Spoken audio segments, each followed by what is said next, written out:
الحقيقه ضيفي واضح انه يعني شايف ان انا كلامي مظبوط.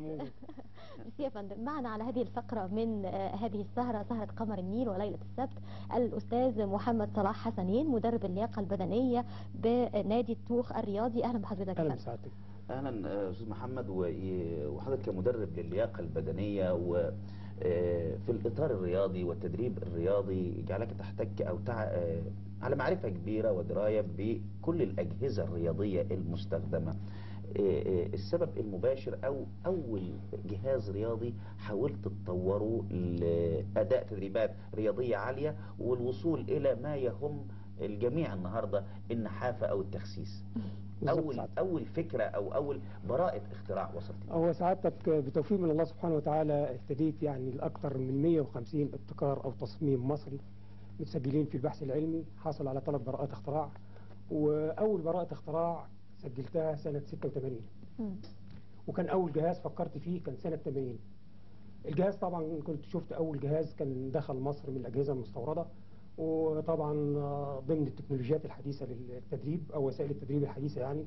فلفت انتباهي ان انا ممكن اطور في الجهاز ده وادخل عليه تعديلات بصفتي كمدرب ومتخصص يعني في مجال التدريبات، بحيث ان الجهاز ده يدي كفاءه اعلى من الجهاز المستورد.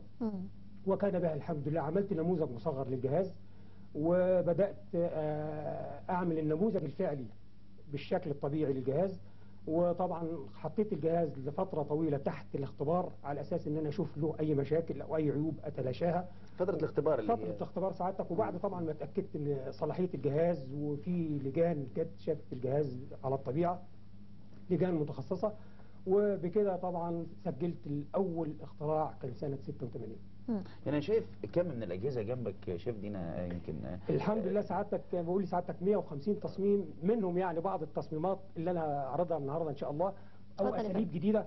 اسلوب الجديد النهارده اسلوب المقاومه العضليه الذاتيه. عضلاتي بتقاوم بعضها في شكل تمرينات رياضيه، بحيث ان انا مثلا على الجهاز ده جهاز مبسط خالص وحجمه بسيط وتكلفته بسيطه.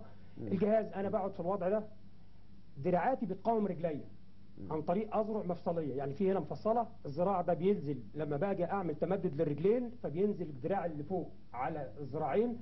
في حاله النزول بتاعته مع مقاومه رجليا بيبقى له في تاثير على عضلات الرجلين وعضلات الذراعين وعضلات الصدر والاكتاف. يعني قبل الاضافه اللي حضرتك اضفتها للجهاز، كان الجهاز يعني قصر على ايه في البدايه؟ هو يعني انت حضرتك اضفت ليه؟ الجهاز لا، ده الجهاز ده تصميم مستحدث، يعني مش اضافه، ده تصميم مستحدث مصري مستحدث ملوش نظير، حضرتك مبتكر او اختراع تماما. بالظبط. فهنا ده ملوش نظير يعني في الاجهزه المستورده. الاسلوب الجديد اللي انا دخلته ان انا عضلات تقاوم بعضها.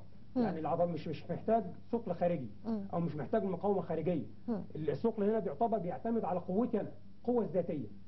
مجرد ان انا بمدد رجلي على الجهاز، يعني زي ما سيادتك هنا دي دلوقتي في حاله انثناء الفخذين، لما باجي امدد شوف سعادتك هنا الذراع ده نزل على الذراعين، نزل يعني بضغط حمل بتمدد الرجلين. يعني لما باجي امدد رجلي بينزل الدراع على دراعاتي، بنزول الدراع على دراعاتي بينزل على، بتقاوم بقى هنا عضلات الاكتاف مع عضلات الصدر.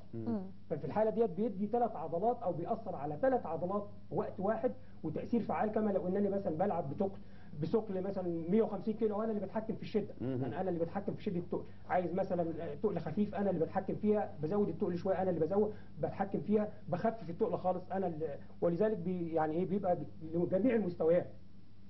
يعني مستوى بطوله، مستوى واحد بينمي لياقه، مستوى واحد بيلعب للتخسيس، مستوى واحد بيلعب لرفع يعني تظبيط القوام او الرشاقه يعني. ده النموذج. في نموذج تاني برضه بنفس الطريقه، بحيث ان الجهاز كل التمرينات دي سعادتك بتتعمل على الجهاز. يعني هنا المسند ده متغير درجه الميل بتاعته، كل ما بيتغير درجه الميل كل ما بيبقى له تاثير على عضلات ثانيه. يعني مثلا في الوضع ده كده بيبقى التاثير الاساسي على عضلات الصدر. واخد بال سعادتك هنا على الوضع ده كده في عضلات الاكتاف، يعني الاكتاف مع رجلين، صدر مع رجلين، ده ظهر اللي فوق سعادتك الكتاف. هنا الظهر في الوضع ده كده، في الوضع ده كده. هنا برضه هنا بيدي ذراعين بايسبس، عضلات البايسبس. استاذ محمد، يعني انا عايز اسال سؤال يمكن يكون بشكل شخصي ولكن هو يعنيني جدا الحقيقه. يعني المهتمين بالرياضه او الاجهزه الرياضيه عاده بتستخدم للتخسيس، لكن اللي بيعانوا من نحافه بقى الاجهزه الرياضيه هتعمل لهم يعني ايه؟ الشق بتاع النحافه والبدانه يعني شقين عكس بعض. ان انا بلعب في حاله التخسيس بزود فترات التدريب، واخد بال سعادتك، باثقال خفيفه. يعني وقت التدريب بيبقى طويل وباثقال خفيفه وتكرارات كتيره مع تنظيم الاكل. دي النقطه الاساسيه اللي انا عشان بهدف التخسيس. انما بهدف يعني زياده الوزن او ارفع يعني في حاله علاج النحافه، ان انا بلعب وبتمرن وبتغذى التغذيه الاساسيه اللي هي فيها سعرات حراريه عاليه، يعني ما زي الدهون، زي السكريات، النشويات، كل الحاجات اللي هي بترفع يعني فيها طاقه عاليه مع التمرينات بتاعتي. طبعا الرياضه او التدريبات الرياضيه بتفتح الشهيه للاكل، يعني مجهود بيخلي الواحد ياكل، يعني او مثلا بيبقى عنده قابليه للاكل. القابليه للاكل بقى اكل انا النوعيات اللي هي فيها سعرات حراريه عاليه، وبالتالي بيبقى اللي بتزود الوزن.